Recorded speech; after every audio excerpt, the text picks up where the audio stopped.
আসসালামু আলাইকুম। কেমন আছেন সবাই? আশা করি মহান আল্লাহ তাআলা সকলকে ভালো রেখেছেন। শুভ সকাল। আমার নতুন একটি ভিডিওতে জানাই সকলকে স্বাগত। এখন বাজছে সকাল 8:30। তো আমি আরিয়ানকে নিয়ে স্কুলে রোজ প্রতিদিনের মতো বেরিয়ে পড়েছি। আরিয়ান আজকে একটু হ্যাপি আছে, কারণ কেন বলুন তো? কারণ কালকে স্কুল হয়নি, ও গিয়েছিল কিন্তু কোনো বাচ্চা আসেনি বলে ও চলে এসেছিল। ও ভাবছে হয়তো আজকে সেটাই হবে, কি জানি সেটাই হবে নাকি।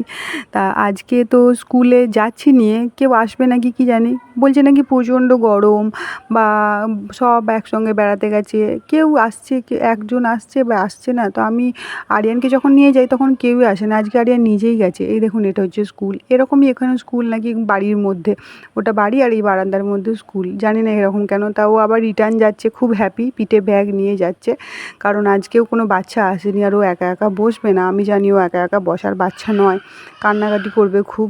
তা আমি ওকে সেই জন্য নিয়ে চলে এলাম, যে থাক, তোকে একা একা বসতে হয় না।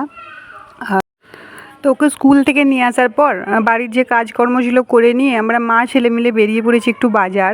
দুজনে গোসল টোসল করে খুব সুন্দর করে, আজকে জুম্মা বার, তা আগে একটু আরিয়ানকে ভালো করে গোসল করিয়ে দিয়ে বেরিয়ে পড়েছি। আর চিকেন আনতে এসেছি, তা চিকেন নিয়ে নিলাম, বেশি নিয়ে নিই, আধা কিলো নিয়েছি, 500। আর এখানে তো আরিয়ানকে তো আইসক্রিম খেতেই হবে। আইসক্রিম নেওয়ার পরে আবার একটা ও লিস্টে রেখে দিয়েছে, সেটা আমাকে দেখাচ্ছে। জানেন, এত বদমাশ, ওকে বাজার নিয়ে গেলে আইসক্রিম এইটা ওইটা নিয়ে ও মানে 40-50 টাকার বিল আপনার করেই তারপরে ছাড়বে। আর আরে পয়সাটা বড় কথা নয়, কি বলুন তো, খাওয়াটা কি উচিত আপনারাই বলুন সবসময় আইসক্রিম। ও আজকে আমি চিকেন আনতে গিয়েছিলাম, এই পাগুলো ফ্রিতে দিয়েছে আর চিকেনটা পয়সা দিয়ে নিয়েছি। মানে এখানে পা ফ্রিতেই দেয়, কেউ বিক্রি টিক্রি করে না, বা চামড়া স্কিন যে এটাই বলুন। তা আমিও সেটা নিয়ে চলে এলাম, নিয়ে এসে যেটা বলছিলাম যে মানে পয়সাটা ম্যাটার করে না, কিন্তু ও যদি রোজ খায় তাহলে তো শরীর খারাপ করে। এই সকালে গিয়েছিলাম চিকেন আনতে, তখন নিয়েছে।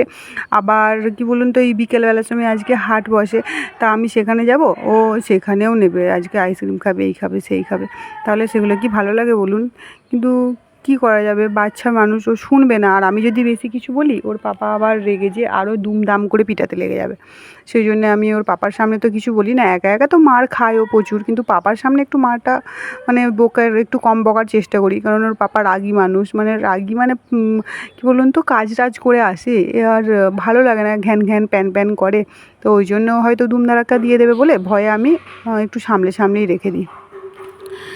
আমার মুরগির পাগুলো ছাড়ানো হয়ে গেছে সবগুলো। এবার আজকে কারেন্ট নেই, এই জন্য। আর এখানে তো মুরগির পাগুলো আমি এখানেই ছাড়াতাম, সবজিটাও এখানে কাটবো, কারণ কারেন্টটা এখনও পর্যন্ত নেই, কেন জানি না। সবজি টবজি কেটে নিয়েছি, আজকে গোটা গোটা আলু দিয়ে মাংস রান্না করব। আর গোটা গোটা আলুগুলো ভাজবো তারপরে। তো এইদিকে আমি চাটনিটা বসিয়ে দিয়েছি, আমের চাটনি করব, সেই জন্য চাটনিটা বসিয়ে দিলাম। তো চাটনিটা হতে হতে আর এইদিকে আর একটা দিকে আমি বেগুন ভাজা চাপিয়ে দেবো। এই দুটো হয়ে গেলে তারপরে আমি একদিকে চিকেন করব, আস্তে আস্তে ধীরে ধীরে। চিকেনটা হুটোপাটি করলে হবে না, ওতে তো আমাকে আদা রসুনটাও পেস্ট করতে হবে। আর আদা রসুনটা এখনও কারেন্ট ছিল না বলে পেস্ট করা হয়নি, এসেছে আমি রান্নাটা চাপিয়ে নিয়েছি। দিয়ে আর বেশি বেলা হয়ে গেলে আরিয়ানকে আবার ভাতও খাওয়াতে হবে আমাকে, সব কিছুর দিকেই মানে জ্বালা। তা আমি এইদিকে বেগুন ভাজাটা দিয়ে দিই। আরিয়ানের জন্য একটাই বেগুন ছিল, ওকে ভাতের সঙ্গে মাখিয়ে মাখিয়ে খাইয়ে দিয়ে ও খেয়ে নেয়। আরিয়ানের জন্যই করেছি বেগুন ভাজাটা। আর এক পিস ওর আব্বুকে দেবো, আরিয়ান দুবেলা 2 পিস খাবে। আমি অতটা মানে না খেলেও চলবে, আবার না খেলেও ভালো, না খেলেও ভালো, কোনো ব্যাপার নেই। তাই এদিকে আমের চাটনিটা বসিয়ে দিয়েছি। আমের চাটনিটা স্পেশালি আমার জন্য, আরিয়ানের পাপা অতটা ভালোবাসে না, আর আমি একটু টক টক করে বানাই, ভাতের সঙ্গে খেতে আমার ভীষণই ভালো লাগে। তো বেগুন ভাজাটা আমার হয়ে গেছে। আর আমি আজকে চিকেন নিয়ে এসেছি। এই চিকেনের মানে একটু চিকেন পিস যেগুলো বোনলেস, ওইগুলো আমি নিয়েছি। তা ওইগুলো দিয়ে আমি চিকেন সাটে বানাবো আজকে। আমার খুব ইচ্ছা করছিল চিকেন সাটে বানাতে। তা সব কিছুই আছে, শুধুমাত্র বানালেই হবে। তাহলে দেরি কিসের বলুন? বানালেই হবে যখন। তা রান্না করতে করতে দেখলাম আমার তেল শেষ হয়ে গেছে। না, আমার তেল নয়, রান্নার তেল। তেল শেষ হয়ে গেছে, তা তেলটা এবার মানে ঢেলে নিলাম। বললে আমার খুব হাসি পাচ্ছে জানেন, বলার পরে যে আমার তেল শেষ হয়ে গেছে। সকলে কি ভাববেন আপনারা, রান্না করতে করতে আমার তেল শেষ। তো না, সেরকম কোনো ব্যাপার নয়, চাটনিটা আমার হয়ে গেছে।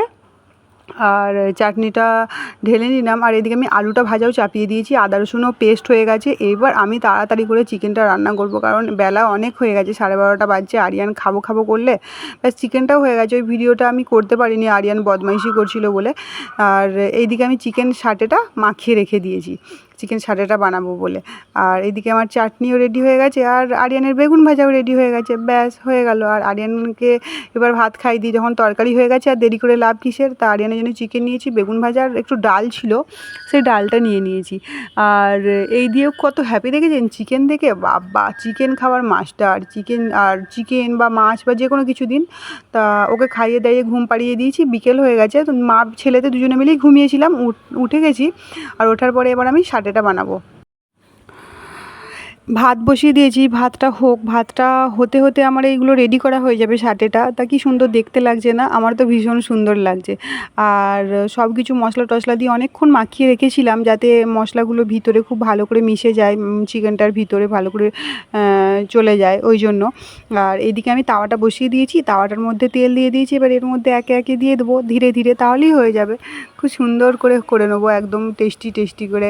আর আমার হাজব্যান্ডের জন্য আমি যাই বানাই, ও খেতে খুব এনজয় করে খায়। তা ওর জন্য আমি এটা বানাচ্ছি, জানি ও দেখে খুব এক্সাইটেড হবে, বলবে এটা বানিয়েছো তুমি, এটা এরকমই বলবে, আমি জানি।